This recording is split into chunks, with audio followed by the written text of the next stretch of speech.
Hello, नमस्कार. तुम्हा सर्वांचं आज नवीन रेसिपीमध्ये खूप खूप स्वागत आहे. आज आपण बनवणार आहोत शेवभाजी, ती पण कांदा टोमॅटोच्या प्युरीमध्ये. चला आता स्टार्ट करूया. मी 3 ते 4 बारीक कांदे असे कट करून घेतलेले आहेत. त्यानंतर 2 टोमॅटो कट करून ठेवलेले आहेत. 5-6 लसणाच्या पाकळ्या, कढीपत्ता आणि खूप सारी अशी कोथिंबीर कट करून घेतलेली आहेत. थोडी एक्स्ट्रा ही कोथिंबीर बाजूला कट करून ठेवलेली आहे. चल आपण आता वाटण तयार करूया. त्यासाठी मी 2 टोमॅटो मिक्सरमध्ये टाकून त्याच्यामध्ये खूप सारी अशी कोथिंबीर घालायची आहेत, जेणेकरून भाजीची टेस्ट एकदम छान येते. आता हे सर्व मिश्रण आपण एकदम बारीक करून घेऊयात. आता मी इकडे कढई गरम करायला ठेवली आहेत.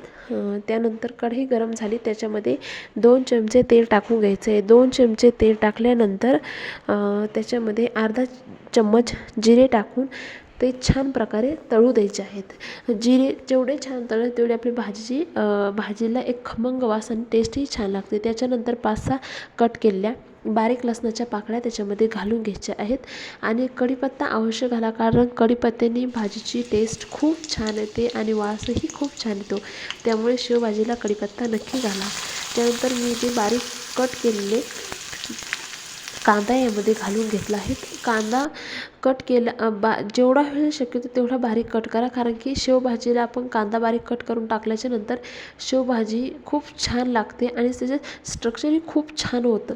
त्याच्यामुळे कांद्याची प्युरी न यूज करता कांदा असा बारीक कट केलेलाही शेवभाजीला यूज करायचा आहे. त्याच्यामुळे भाजी ही थोडीशी थिक आणि थोडी लसलशीत अशी दिसते आणि कांदा एकदम कमी गॅस ठेवून लाल होईपर्यंत आपल्याला तो तळून घ्यायचा आहे. त्याच्यानंतर मी इकडे काही मसाले घेतले आहेत. चला तर मी तुम्हाला सांगते. याच्यामध्ये आपण लाल तिखट, हळद, कांदा लसूण मसाला आणि त्याच्यानंतर शेवभाजी मसाला आणि धनेपूड असे मी ही 5 प्रकारचे मसाले घेतलेले आहेत.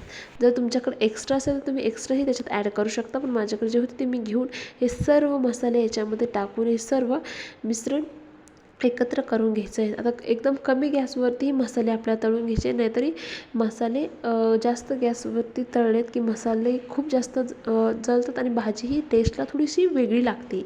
त्याच्यामुळे हे सर्व असं छान तेल सुटेपर्यंत कमी गॅसवरती आपल्याला तळून घ्यायचं आहे.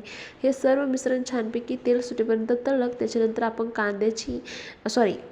टोमॅटोची आणि कोथिंबीर घालून जी पेस्ट बनवली होती ती पेस्ट आपल्याला यामध्ये टाकून सर्व मिश्रण एकत्र करून परत 5 मिनटं हे तेल सुटेपर्यंत तळून घ्यायचं आहे. हे सर्व तेल सुटेपर्यंत तळल्यानंतर आता एकीकडे गरम पाणी करायचं आहे आणि गरम पाणी याच्यामध्ये यूज करायचं आहे, जेणेकरून आपली भाजी खूप छान तरी आणि रसरशीदार लागते.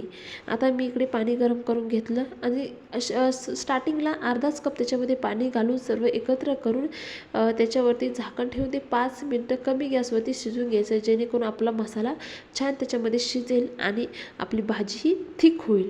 आता मी हे 5 मिनटं याच्यामध्ये शिजून घेतले आहे. त्याच्यानंतर बघा खूप छान अशी मसाला शिजलेला आहेत आणि खूप छान अशी त्याला तरी पण दिसत आहेत. आता यानंतर आपण जेवढ्या व्यक्तींची क्वांटिटीनुसार आपल्याला बनवायचं आहे तेवढं पाणी टाकून आपण आपल्या शेवभाजीची क्वांटिटी वाढवू शकतो. आता मी याच्यामध्ये पाणी टाकून सर्व मिश्रण एकत्र केलेले आहेत.